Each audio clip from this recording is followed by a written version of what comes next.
وإذ قال إبراهيم لأبيه آزر أتتخذ أصناما آلهة إني أراك وقومك في ضلال مبين وكذلك نري إبراهيم ملكوت السماوات والأرض وليكون من الموقنين فلما جن عليه الليل رأى كوكبا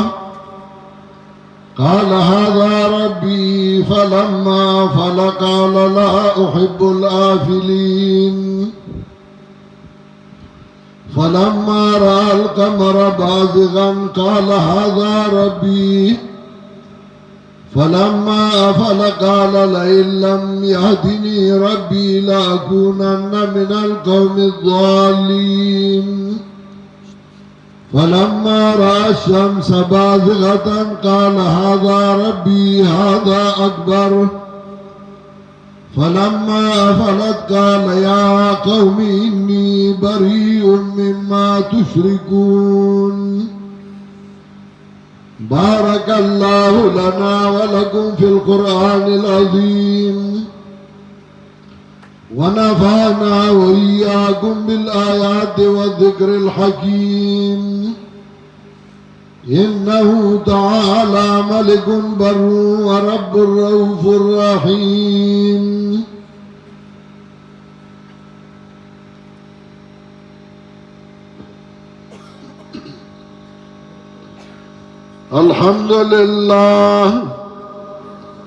الحمد لله نحمده ونستعينه ونستغفره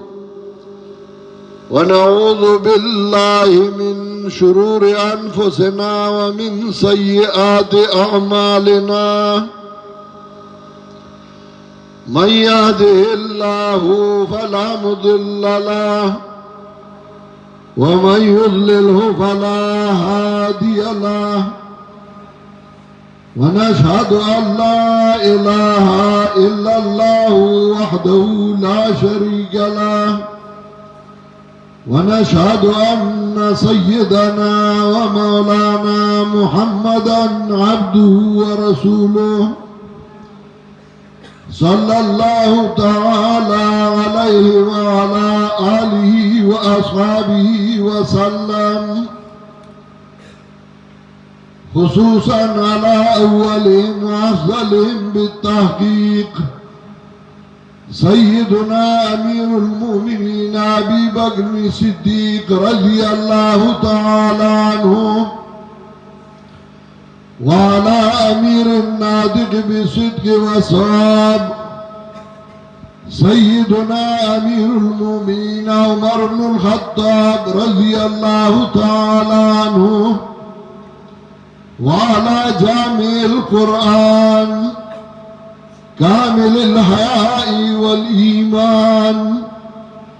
سيدنا أمير المؤمنين عثمان بن غفان رضي الله تعالى عنه